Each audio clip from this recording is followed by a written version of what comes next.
That tattoo's real." The words sliced through the polished air of the boardroom like a blade, followed by a ripple of laughter that echoed off the glass walls and chrome fixtures.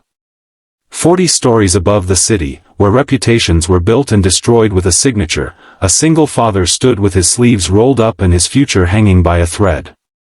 If you believe in kindness, in second chances, and in seeing the human heart beyond appearances, take a second right now to like this video, comment where you're watching from, share it with someone who needs hope, and subscribe to the channel. Stories like this matter. Daniel Hayes hadn't meant for his sleeve to slip. He had worn the long-sleeved shirt on purpose, even though it was July and the air conditioning barely worked in his small apartment. But when he set down his presentation files, the fabric caught, and there it was, bold black ink etched into his upper arm. A tribal design, sharp and unapologetic. To the board members seated around the sleek mahogany table, it was confirmation of everything they already assumed. The woman in white, a senior executive with a flawless smile and a champagne flute in hand, leaned back with raised brows. A few others exchanged glances. Someone at the far end murmured something about professional image. Daniel felt the heat rise to his face, but he didn't lower his arm. He had lowered it enough in his life. He wasn't supposed to be there, not really. A junior operations analyst from a modest department rarely found himself presenting directly to the executive board. But his cost reduction strategy had saved the company nearly $2 million in 6 months, and the numbers had forced their attention. Still, numbers didn't erase prejudice. Daniel had once worn a different uniform. Years ago, before boardrooms and spreadsheets, he had worked double shifts at a construction site by day and delivered food at night. After his wife died suddenly from a heart condition no one saw coming, he became everything to his 4-year-old daughter, Lily. Mother, father, bedtime storyteller, nightmare chaser. He learned how to braid hair from online videos at 2 in the morning. He practiced tying tiny shoelaces until his fingers cramped. He swallowed his grief because there was a little girl who needed him to be strong. The tattoo had come before all that. Inked into his skin when he was 22 and reckless, it had once been nothing more than a symbol of belonging to a group of friends who believed toughness was the only way to survive. But over time, its meaning changed. After Lily was born, he looked at it differently. The sharp lines became a reminder that life leaves marks, and you choose whether they define you or strengthen you.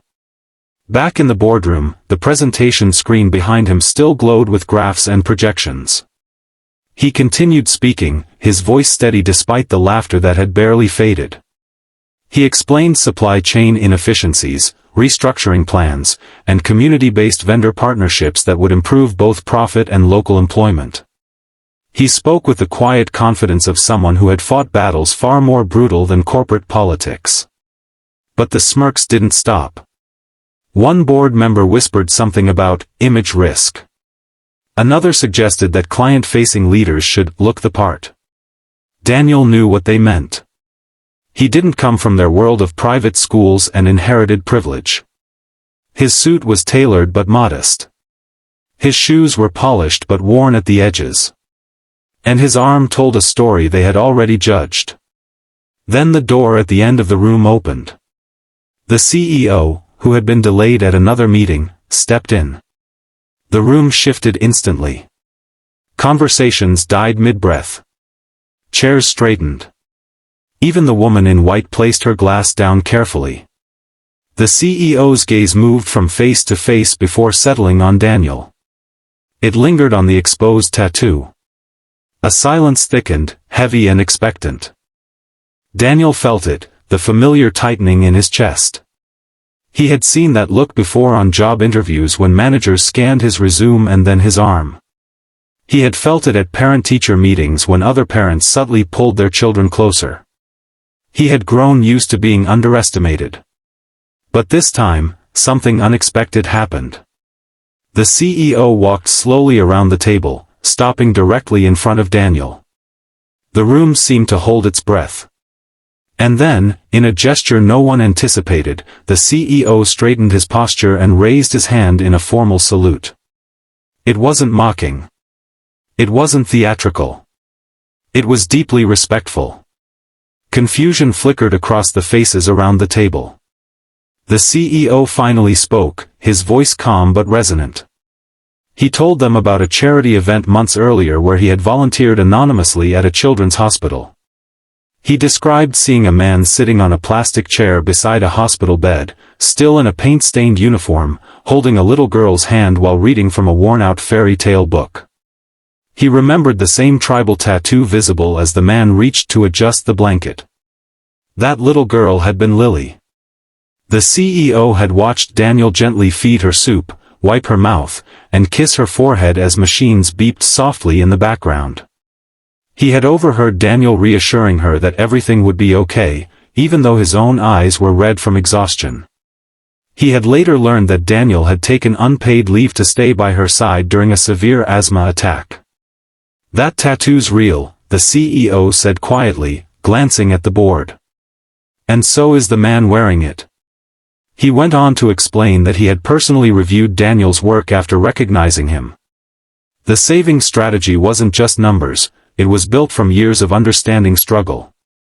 Daniel had structured vendor partnerships to favor small, family-owned suppliers, because he knew what it meant to depend on every dollar.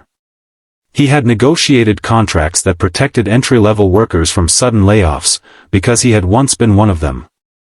The room that had laughed moments earlier now sat in stunned silence.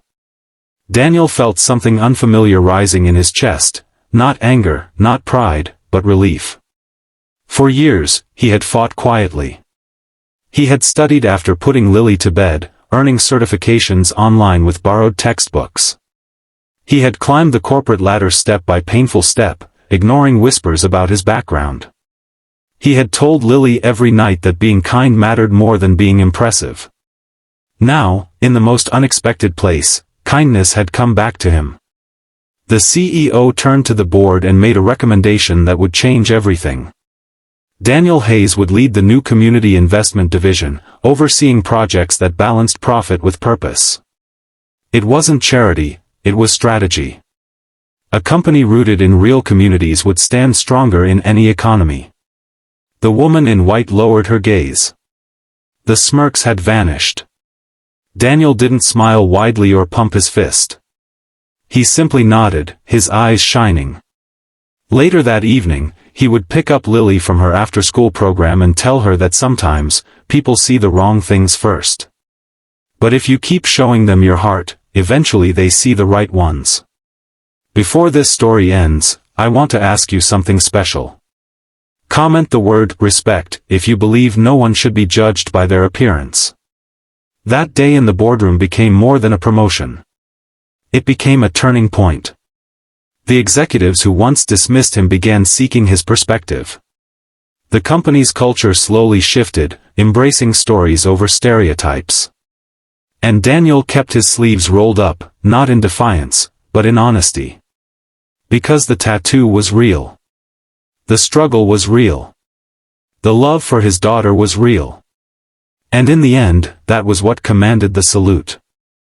If this story touched your heart, if it reminded you to look beyond the surface and choose compassion over judgment, please like the video, share it with someone who needs encouragement, and subscribe for more stories that restore faith in humanity. Your support helps these messages reach farther than we ever could alone.